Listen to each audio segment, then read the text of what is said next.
नमस्कार दोस्तों, स्वागत है आपका हमारे YouTube चैनल विधि लॉजिक पर। आज हम बात करने वाले हैं इंफॉर्मेशन टेक्नोलॉजी एक्ट 2000 के पार्ट 4 के बारे में, यानी कि फाइनल पार्ट। इस पार्ट के साथ जो है आपका जो ये एक्ट है यह कंप्लीट हो जाएगा। दोस्तों, इससे पहले वाले जो 3 पार्ट थे, अगर आपने अभी तक वो वीडियोस नहीं देखे हैं तो उसकी जो लिंक है वह इस वीडियो के डिस्क्रिप्शन बॉक्स में दी गई है। आप वहाँ से वो वीडियोस देख सकते हैं।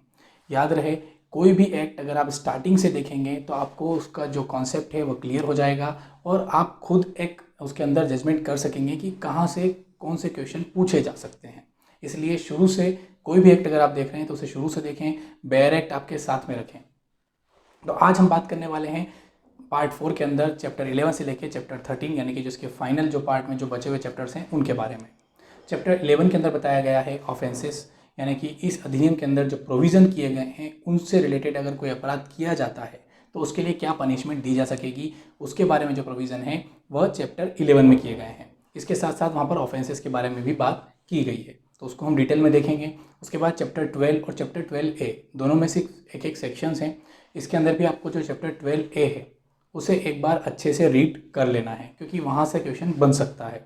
इसके बाद चैप्टर 13 मिसलेनियस, उसके अंदर बताया गया है कि जो पुलिस ऑफिसर है या जो अन्य अधिकारी हैं वह कब सर्च कर सकेंगे या कहीं जो पब्लिक प्रॉपर्टी है या जो सार्वजनिक संपत्ति है वहाँ पर कब वो प्रवेश कर सकेंगे, वहाँ तलाशी ले सकेंगे या किसी व्यक्ति को कब गिरफ्तार कर सकेंगे बिना वारंट के। इन सब के बारे में आज हम पढ़ने वाले हैं, इसलिए लास्ट तक बने रहिएगा, क्योंकि जितने भी इम्पोर्टेंट टॉपिक्स हैं या पॉइंट्स हैं वो हमने इस वीडियो के अंदर कवर किए हैं इस एक्ट के। तो चलिए शुरू करते हैं, लेकिन उससे पहले अगर आप हमारे चैनल पर नए हैं तो प्लीज़ सब्सक्राइब अवर चैनल, और अगर आपको हमारी वीडियोस पसंद आती है तो उसे लाइक और शेयर जरूर करें। चैप्टर 11 ऑफेंस या अपराध।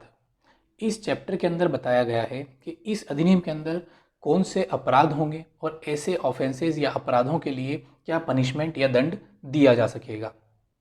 सबसे पहले हम बात करते हैं सेक्शन 66 की। यह जो चैप्टर है ये सेक्शन 65 से स्टार्ट होता है। सेक्शन 65 में बताया गया है tampering with computer source documents, यानी कि कंप्यूटर साधन कोड से छेड़छाड़। इसका तात्पर्य यह है जो कंप्यूटर साधन कोड है उसके अंतर्गत, मतलब उसके जो कंप्यूटर साधन कोड जो होता है वो इंक्लूड करता है कंप्यूटर के जो कार्यक्रम होते हैं, यानी कि जो प्रोग्राम्स होते हैं या कंप्यूटर कमांड्स होती हैं, डिज़ाइन, लेआउट या जो प्रोग्राम एनालिसिस जो होता है, जो कि कंप्यूटर रिसोर्स के साथ किसी भी फॉर्म में हो सकता है, वो कंप्यूटर सोर्स कोड कहा जाता है। तो इसको सिर्फ आप एज जनरली कंप्यूटर से रिलेटेड अगर आपको इन्फॉर्मेशन चाहिए तो आप इस जो एक्सप्लेनेशन है उसे रीड कर सकते हैं। इसके बाद जो इंपॉर्टेंट सेक्शन है वह है सेक्शन 66, जिसमें बताया गया है कंप्यूटर रिलेटेड ऑफेंसेस, कंप्यूटर से संबंधित अपराध क्या होंगे। तो इसमें लिखा गया है कि सेक्शन 43, यानी कि यदि कोई व्यक्ति इस अधिनियम के सेक्शन 43 में निर्दिष्ट कोई कार्य बेईमानी यानी कि डिसऑनेस्टली या कपटपूर्वक फ्रॉडुलेंटली करता है, तब ऐसी स्थिति में उसे जो है कारावास दिया जा सकेगा, जो कि 3 वर्ष तक का हो सकेगा, या जुर्माने से जो 5 लाख रुपए तक का हो सकेगा, या दोनों से दंडित किया जा सकेगा। तो इसके अंदर आपको सिर्फ यही याद रखना है कि कंप्यूटर रिलेटेड ऑफेंसेस कहाँ दिए गए हैं, तो सेक्शन 43 के अंदर जो हैं कंप्यूटर रिलेटेड ऑफेंसेस दिए गए हैं। अगर हम सेक्शन 43 की बात करें तो उसके अंदर बहुत सारी चीज़ों को डिफ़ाइन किया गया है, और उसके लिए हमने जो पिछला जो वीडियो बनाया था उसके अंदर उसके बारे में जो खास जो इंपॉर्टेंट पॉइंट्स थे वो हमने उस वीडियो की स्लाइड में मेंशन किए हैं। फिर भी हम एक बार उसको देख लेते हैं। सेक्शन 43 बोलता है कंप्यूटर प्रणाली आदि को नुकसान के लिए शास्ति और प्रतिकर, यानी कि वहाँ पर पेनल्टी और कंपेंसेशन दोनों की बात की गई है। लेकिन अगर फिर भी अगर उसमें कोई अपराध करता है तो उसके लिए क्या पनिशमेंट हो सकेगा, वो सेक्शन 66 में बताया गया है। तो उसकी जो इंपॉर्टेंट पॉइंट्स हैं, यदि आपने अभी तक पिछला वीडियो नहीं देखा है तो उसकी लिंक डिस्क्रिप्शन बॉक्स में दी गई है, आप वहाँ से देख सकते हैं, और जो सेक्शन 43 के इंपॉर्टेंट पॉइंट्स हैं वो वहाँ से नोट डाउन कर सकते हैं। सेक्शन 66A, अब ये मोस्ट इम्पॉर्टेंट और हाईलाइटेड जो है सेक्शन है, क्योंकि अभी हाल फिलहाल में इसी के ऊपर सुप्रीम कोर्ट ने जो है निर्देश दिए हैं कि इस सेक्शन को 2015 में Shreya single versus union of India का जो केस था उसके अंदर इस सेक्शन को अनकॉन्स्टिट्यूशनल घोषित कर दिया गया था। लेकिन उसके बाद भी कई स्टेट्स के अंदर 66A के अंदर जो है अपराध दर्ज किए जा रहे हैं। तो इसलिए सुप्रीम कोर्ट का निर्देश है कि जहाँ पर भी 66A के अंदर अभी भी अनकॉन्स्टिट्यूशनल घोषित होने के बाद भी अगर अपराध दर्ज किए जा रहे हैं तो उन्हें तत्काल यानी कि तुरंत जो है रोक दिया जाना चाहिए। तो इसलिए ये सेक्शन का जो केस है Shreya Singhal versus union of India air 2015 SC 1523, ये आपको याद रखना है। इसके अंदर क्या बोला गया था कि punishment for sending offensive messages through communication service, मतलब जो कम्युनिकेशन सर्विस है उसके द्वारा आक्रामक संदेश भेजने के लिए क्या दंड दे सकेंगे। इसमें आपको इम्पोर्टेंट जो चीज़ याद रखनी है वह यह है कि एक तो इसका जो केस है कौन सा, श्रेया सिंघल वाला, वो आपको यहाँ पर नोट डाउन कर लेना है क्योंकि इससे रिलेटेड क्वेश्चन आ सकता है। अनकॉन्स्टिट्यूशनल घोषित किया तो किस आधार पर, तो कॉन्स्टिट्यूशन के आर्टिकल 19 के आधार पर, 19(1)(a) के अंदर इसके जो है इस सेक्शन को अनकॉन्स्टिट्यूशनल घोषित किया गया है। तो ये दोनों चीज़ें इंपॉर्टेंट हैं, कॉन्स्टिट्यूशन और ये केस दोनों ही आपको इस सेक्शन से रिलेटेड याद रखना है क्योंकि यहाँ से क्वेश्चन बन सकता है। Section 66C punishment for identity theft, पहचान की चोरी के लिए दंड। इस धारा के अंदर यह बताया गया है कि यदि कोई व्यक्ति इलेक्ट्रॉनिक सिग्नेचर, पासवर्ड और एनी अदर यूनिक आइडेंटिफिकेशन किसी व्यक्ति का जो है कंप्यूटर सोर्स के माध्यम से चुराता है और उसको कहीं और यूज़ करता है तो उसके लिए क्या पनिशमेंट दिया जा सकेगा। तो ये कहाँ पर दिया गया है, सेक्शन 66C में। तो इसकी जो हेडिंग है वो आपको याद रखनी है कि कौन से सेक्शन में दिया गया है, सेक्शन 66C के अंदर। इसके बाद section 66D punishment for cheating by personation by using computer resource, यानी कि कंप्यूटर संसाधन का प्रयोग करके प्रतिरूपण द्वारा छल करने के लिए दंड। अब इसके अंदर बताया गया है कि जो कोई किसी संचार युक्ति या कंप्यूटर संसाधन के माध्यम से प्रतिरूपण यानी कि पर्सोनेशन द्वारा चीटिंग करेगा तो वह दोनों में से किसी भी भांति के कारावास से, जिसकी अवधि 3 वर्ष तक की हो सकेगी, दंडित किया जाएगा और जुर्माने के लिए भी जो 1 लाख रुपए तक का हो सकेगा दायी होगा। लेकिन फिर भी आपको यहाँ इंपॉर्टेंट यही है कि चीटिंग बाय पर्सोनेशन के लिए पनिशमेंट कहाँ दिया गया है, इसको कहाँ ऑफेंस माना गया है, तो सेक्शन 66D के अंदर। ये इंपॉर्टेंट पॉइंट है, आपको इसको याद रखना है। इसके बाद section 66F punishment for cyber terrorism, cyber आतंकवाद के लिए दंड। अब साइबर आतंकवाद होगा क्या, पहले हम वो देख लेते हैं क्योंकि क्वेश्चन वहीं से बनना है, क्योंकि जो पनिशमेंट्स हैं वो इसमें बहुत सारी जगह पर दिए गए हैं। तो पनिशमेंट से रिलेटेड क्वेश्चन एक जो इसकी आने की जो संभावना है वो काफ़ी कम रहती है। तो सबसे पहले हम इसकी जो हेडिंग है कि कहाँ पर दिया गया है, punishment for cyber terrorism, section 66F के अंदर। बात करते हैं कि क्या होगा, तो जो कोई भारत की एकता, अखंडता, सुरक्षा या प्रभुता को खतरे में डालने या जनता के किसी वर्ग में आतंक फैलाने के आशय से कंप्यूटर रिसोर्सेज के माध्यम से साइबर आतंकवाद कमिट या कंस्पायर करता है, यानी कि साइबर आतंकवाद कारित करता है या कारित करने के लिए सहायता करता है, तो वह कारावास से जो आजीवन कारावास तक का हो सकेगा दंडनीय होगा। तो लाइफ इम्प्रिजनमेंट तक का जो है यहाँ पर दंड दिया जा सकेगा। तो सेक्शन 66F में बताया गया है कि साइबर टेररिज्म क्या होगा। तो इसलिए आपको यहाँ पर इस सेक्शन को हाईलाइट कर लेना है और इसे याद रखना है क्योंकि क्वेश्चन यहाँ से बन सकता है। इससे रिलेटेड एक क्वेश्चन और आएगा कि जो यह एक्ट है ये भारत के बाहर अगर कोई अपराध करता है तो उस पर लागू होगा या नहीं होगा, वह भी एक इंपॉर्टेंट क्वेश्चन वहाँ से बनने की संभावना है जो इससे रिलेटेड है, तो वो भी आपको ध्यान से पढ़ना है। Section 67A punishment for publishing or transmitting of material containing sexually explicit act in electronic form, यानी कि इलेक्ट्रॉनिक फॉर्म में लैंगिक प्रदर्शन कार्य वाली सामग्री को प्रकाशित या पारेषित करने के लिए दंड। तो इसके पहले जो सेक्शन 67 है उसमें बताया गया है अश्लील सामग्री को इलेक्ट्रॉनिक रूप में प्रकाशित या पारेषित करने के लिए दंड, और यहाँ बताया गया है कि लैंगिक प्रदर्शन कार्य वाली जो सामग्री है उसको प्रकाशित या पारेषित करने के लिए दंड। तो हमने इसीलिए इस सेक्शन को यहाँ पर मेंशन किया है क्योंकि यह एग्जाम में पूछा गया है और पूछा जा सकता है। तो इसके लिए आपको याद रखना है कि यदि कोई व्यक्ति ऐसा कोई कार्य करता है तो उसकी पहली दोष सिद्धि यानी कि फर्स्ट कन्विक्शन पर उसे जो है imprisonment up to 5 years and fine up to ₹10 lakh जो है दिया जा सकेगा। और अगर वह दूसरी या उसके बाद सब्सिक्वेंट पश्चातवर्ती दोष सिद्धि होती है उस व्यक्ति की तो imprisonment up to 7 years and fine up to ₹10 lakh. तो ये दो ही इंपॉर्टेंट बातें हैं, लेकिन फिर भी इसके अंदर जो इंपॉर्टेंट है वह सेक्शन की हेडिंग है कि कहाँ पर इसके लिए पनिशमेंट की जो है व्यवस्था की गई है, तो सेक्शन 67A के अंदर। इसके बाद के जो सेक्शन है 68, 69 उसके अंदर जो है नियंत्रक की दिशा देने की शक्ति यानी कि निर्देश देने की शक्ति बताई गई है, कंट्रोलर क्या आदेश दे सकेगा। और उसके बाद जो सेक्शन 69 है, उसमें बताया गया है किसी कंप्यूटर संसाधन के माध्यम से किसी सूचना के अवरोधन या मॉनिटरिंग करने या विगुड़न के लिए निर्देश जारी करने की शक्ति। यानी कि कोई इन्फॉर्मेशन सोर्स है या जो कंप्यूटर रिसोर्स है उसके माध्यम से किसी इन्फॉर्मेशन या डायरेक्शन की इंटरसेप्शन और मॉनिटरिंग और डिक्रिप्शन करना। तो ये इतना इंपॉर्टेंट आपके लिए नहीं है। आप सीधे आ जाइए सेक्शन 70 पर, जिसमें दिया गया है प्रोटेक्टेड सिस्टम क्या होंगे, यानी कि संरक्षित प्रणाली क्या होगी। तो इसको आपको हेडिंग भी याद रखनी है और साथ ही इसके अंदर कौन इसके द्वारा प्रोटेक्टेड सिस्टम डिक्लेयर करता है वो भी याद रखना है। तो एप्रोप्रिएट गवर्नमेंट जो है यानी कि समुचित सरकार में बाय नोटिफिकेशन यानी कि ऑफिशियल गजेटेड में नोटिफिकेशन जारी करके declare any computer resource which directly or indirectly affects the facility of critical information infrastructure to be protected system. यानी कि समुचित सरकार जो है वह राजपत्र में अधिसूचना द्वारा किसी ऐसे कंप्यूटर संसाधन को जो प्रत्यक्षतः या अप्रत्यक्षतः नाजुक सूचना अवसंरचना की सुविधाओं को प्रभावित करता है संरक्षित प्रणाली के रूप में घोषित कर सकेगी। तो आपको क्या याद रखना है, प्रोटेक्टेड सिस्टम सेक्शन 70 में दिया है और इसके साथ ही कौन प्रोटेक्टेड सिस्टम की घोषणा करेगा, एप्रोप्रिएट गवर्नमेंट। अब एप्रोप्रिएट गवर्नमेंट का मतलब हमने आपको बताया था कि जहाँ जो गवर्नमेंट यहाँ पर पावर में है या जो जिसके पास वहाँ के लिए रूल्स बनाने की शक्ति है उस अधिनियम या नियम पर वह यहाँ पर जो है नोटिफिकेशन जारी कर सकेगी। तो इतना ही आपको यहाँ पर याद रखना है।